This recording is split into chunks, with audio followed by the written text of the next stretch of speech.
Olá, tudo bem? Esse aqui é o canal Simão do Mendes, meu nome é Eduardo e nós estamos na jornada da leitura do livro de Ezequiel. Claro, como eu sempre falo nos vídeos, essa é uma leitura que pega alguns pontos específicos. É muito importante que você desperte a vontade de conhecer mais de Deus. E como é que você faz isso? Lendo a palavra dele. Por isso que eu faço esses vídeos para despertar em você a vontade de ler muito mais a palavra de Deus através desses pequenos detalhes, que daí, claro, você vai abrir sua Bíblia, você vai poder ter mais experiências com Deus, e eu não tenho dúvida, ele vai falar profundamente com você. E ele quer falar. Por isso, então, faça a sua parte. Abra a palavra de Deus, seja a Bíblia física, seja através de um aplicativo que você tem, ou da internet que você acha uma página que você goste. Enfim, não importa o meio que você vai ler a palavra de Deus. O importante é que você leia. É ela que transforma a nossa vida e que realmente faz com que a gente possa sair de uma condição espiritual e migrar para outra, ou seja, que outra? Muito mais perto do nosso Criador. Então, para começar, capítulo 7 de Ezequiel, no versículo 9, a palavra fala assim, ó: atirarão sua prata nas ruas, e seu ouro será tratado como coisa impura. Sua prata e o seu ouro serão incapazes de livrá-los no dia da ira do Senhor, e não poderão saciar sua fome, e, claro, encher os seus estômagos. Então servirão apenas para fazê-los tropeçar na iniquidade. Quando nós lemos isso de uma maneira muito rápida, então a gente pensa assim, ó, tá vendo? Ter riqueza, ter recurso, isso não é de Deus. E isso não dá certo. Porque por isso, ó, olha só, essas pessoas tinham, então elas se desviavam. Sim e não, eu diria para você.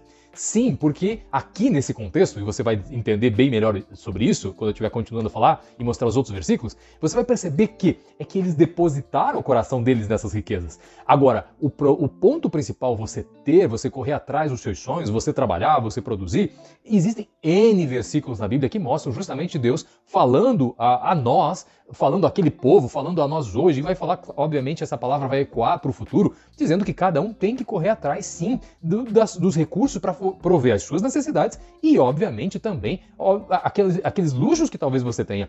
Mas veja, o grande ponto não é você ter acesso a essas coisas ou correr atrás para satisfazer alguns desejos de, por exemplo, ter um melhor carro ou uma melhor casa ou fazer uma viagem com a família. Não tem problema nenhum, desde que nada disso tire a glória do Senhor da sua vida.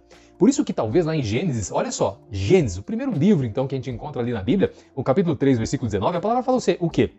Com o suor do seu rosto, você vai comer o seu pão. Então, esse ponto aqui já deixa muito claro. Veja, você vai ter que trabalhar e você vai fazer o quê? Então você vai poder se alimentar. E claro, vai alimentar sua família. Provérbios 6, do 6 ao 8, vai dizer o seguinte: vai ter com a formiga preguiçoso. Observa o seu comportamento e aprende. Olha só, e aprende. Ainda que ela não tenha chefe, nem governador, nem superior, contudo, sabe que deve trabalhar bem no verão, juntando alimento, tendo em vista o inverno. Bom, mais claro do que isso é impossível. Ou seja, trabalhe, ajunte, porque talvez, nesse caso a gente sabe um pouquinho da vida, cada um aqui já sabe, vem os dias difíceis. E por conta disso, a gente precisa ter, então, o recurso para prover a nossa necessidade naqueles dias. E sabe que lições como essa, quando a gente traz, então, vem do Antigo Testamento e vai para o Novo Testamento, eu gosto de ver justamente essa comparação quando eu estou tendo essa experiência de leitura com a palavra, e eu sei que você também pode ter essa experiência, por isso que eu recomendei ler a Bíblia. É a seguinte, 1 Tessalonicenses, capítulo 2, versículo 9, Paulo está dizendo o seguinte: irmãos, certamente vocês se lembram do nosso trabalho esgotante e da nossa fadiga.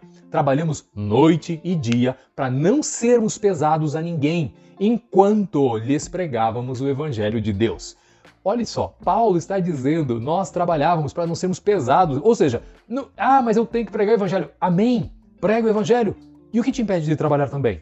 Nada. Então veja, se esse é o propósito, faça o que tem que ser feito. Trabalhe, porque a palavra aqui, esses poucos versículos, você vai encontrar muitos outros, falando da importância, obviamente, de você trabalhar. E agora, claro, levar a palavra é junto, é na caminhada, é no processo, é onde a gente está, que a gente consegue abrir nossa boca para poder levar a palavra do Senhor que nos libertou, para ajudar outros no mesmo processo. Então veja, planejar, trabalhar, ajuntar não é o problema, mas sim confiar que isto ou estas coisas, aí sim, que elas podem nos trazer a segurança que, veja, só Deus pode nos dar. Então, ter não é o problema. E não ter também não é o problema. Desde que o centro de tudo seja o Senhor na nossa vida. Porque Ele é o verdadeiro provedor de todos nós. Olha só, Jeremias capítulo 17, versículo 5 diz assim: assim diz o Senhor, maldito o homem que confia no homem, que faz da carne, olha, mortal do seu braço. e principalmente a força da sua vida. E daí, aparta o seu coração do Senhor, que é a esperança. Por isso que quando a gente faz da nossa força ou da força de outro, a gente confia em alguém, confia em nós, acima de confiar em Deus, esse é o grande problema. E quer ver como é disso exatamente que o profeta estava falando nesse capítulo 7? Porque ele colocou então que eles tinham riquezas e obviamente então eles tinham um problema sério ali, eles estavam confiando nas suas riquezas. Ezequiel capítulo 7, versículo 20 diz assim: eles tinham orgulho de suas lindas joias e as usavam para fazer os seus ídolos repugnantes e as suas imagens detestáveis. Por isso, tornarei essas coisas em algo impuro para eles. Tá vendo? O ponto aqui fica claro. Eles simplesmente se orgulhavam daquilo que tinham e deixavam que aquilo, então, colocasse uma falsa, total, eu coloco aqui, entre aspas mesmo, uma falsa força que eles tinham. Não tinham força nenhuma, nenhum de nós tem. A gente não tem força sequer de produzir um segundo na nossa vida. Quanto mais garantir uma segurança para a vida toda. Isso é pura ilusão. É só no Senhor, nosso Deus, que a gente consegue estabelecer isso. Eu sei que tem uma frase que a maioria das pessoas não gosta, eu também não. Ela é horrível, mas ela funciona nesse contexto, que diz o seguinte: nada é tão ruim que não possa piorar. Infelizmente aqui, ela cabe. Quer ver? Ezequiel agora, capítulo 8, versículo 6, diz assim: ele me disse, ele quem? Deus. Filho do homem, você vê o que eles estão fazendo? As práticas repugnantes da nação de Israel, coisas que me levarão para longe do meu santuário? Mas você verá práticas ainda piores que essas.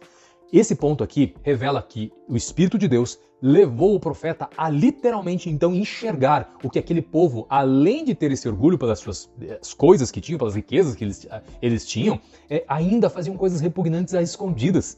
Esse é o ponto principal, porque nada fica escondido diante do Senhor. Não adianta a gente tentar ludibriar. Na verdade, assim, a sociedade talvez consiga, e talvez não, muitas vezes consegue. Tá aí o Instagram, tá aí as mídias sociais que provam que é uma grande ilusão isso tudo. Porque daí quando a gente vê no escondido, onde a pessoa, no secreto da vida de cada um tem uma história, porque só mostram em geral o palco, ninguém mostra o background, ninguém mostra onde a magia da vida está acontecendo, que é justamente onde não aparece. Por isso que aqui então ele foi transportado, e olha o que diz Ezequiel 8:12. Ele me disse, quem? Deus. Filho do homem, você viu o que as autoridades da nação de Israel estão fazendo nas trevas, ou seja, as escondidas? Cada uma no santuário, sua própria imagem esculpida? Eles dizem, o Senhor não nos vê, o Senhor abandonou o país. Olha só, então eles já estão julgando, então Deus não vê, ou seja, Deus vê tudo. E pior, eles dizem que Deus abandonou. Eles não consideram que eles abandonaram a Deus. E Ezequiel 8:17 fala assim, então o Senhor me disse, homem mortal, você está vendo isso? Essa gente de Judá faz todas as coisas vergonhosas que você viu aqui e ainda não fica satisfeita. Por causa deles, há violência por toda parte, no país inteiro. Além disso, eles vêm e fazem essas coisas aqui no templo e assim me irritam mais ainda. Veja como me insultam da pior maneira possível. O grande lance aqui é que as pessoas estão inseridas numa escuridão tal que elas não enxergam nem o próprio pecado, como está contaminando e cada vez matando elas aos poucos. E acabam, obviamente, então, tentando encontrar culpa em outros e nunca em si mesmos. Mas quando a gente age dessa maneira, é claro que a gente nunca vai achar a resposta. Por quê? Jesus é a luz do mundo. E o interessante é que, para a gente sair das trevas e ir para a luz que é Cristo, só depende de nós mesmos no sentido de nos arrependermos dos nossos pecados, de começarmos então, como Jesus fala, aquele que quer seguir após mim, então negue-se a si mesmo, tome a sua cruz e então me siga. A gente precisa negar, então, as nossas escolhas erradas, aqueles nossos desejos. Então, para que a gente possa, então, tomar, então, essa cruz diária, talvez essas lutas, essas dificuldades, essas resistências que a gente precisa afastar da nossa vida, para então entrar na luz de Cristo. Esse é um processo que é natural e todo mundo vai ter que passar, se quiser, então, sair dessa escuridão do pecado para viver, então, uma vida abundante em Cristo. E por isso que o grande ponto é, o pecado a gente não minimiza ele, o pecado a gente precisa eliminar. E talvez aqui nesse ponto você possa dizer, mas Edu, você não sabe a luta que eu estou passando. Eu diria o seguinte, eu não sei a sua, você também não sabe a minha. Então veja, todos têm que travar as suas batalhas. São aqueles gigantes que a gente desperta ao longo da vida e cabe a nós estarmos derrubando sempre, assim como Davi foi derrubar o gigante e ele não levou uma pedra apenas, ele levou várias, porque tinham outros gigantes também. E isso, na verdade, é uma metáfora que serve para a nossa vida. A gente sabe os gigantes que nos despertam, os gigantes que vêm contra nós. E nós precisamos estar sempre armados. Com o quê?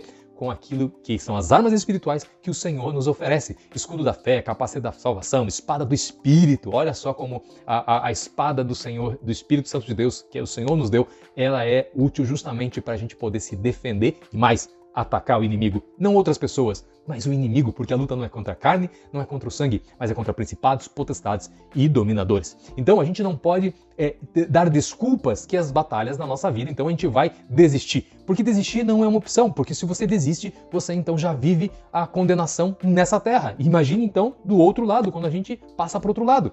Por isso que a gente tem que lutar sempre. Agora, claro, não opte por lutar sozinha. Então, escolha pessoas que possam estar junto com você, dividindo isso. Agora, comece sempre pela palavra de Deus. Então, veja só, tá difícil? Imagina se você estivesse longe de Jesus. Ah, mas eu ainda estou. Então se aproxime. Essa palavra não chegou à toa para a tua vida. Agora eu quero finalizar com uma palavra de Martinho Lutero.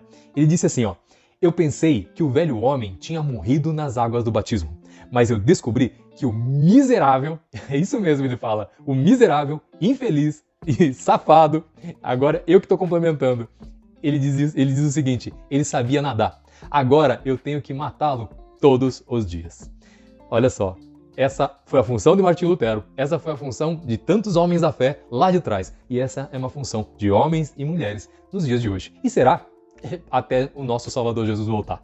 Por isso, continue, sempre vai valer a pena. A tua alma, ou seja, você vai agradecer o dia que você encontrar o Senhor Jesus e você olhar nos olhos do Senhor Jesus e ele dizer: filho, filha, entra agora na eternidade comigo. Vale a pena. Se esse vídeo abençoou a sua vida, claro, encaminha para mais alguém e dá um like também. Muito obrigado e, se Deus quiser, até o próximo vídeo. Deus abençoe você e Deus abençoe sua família.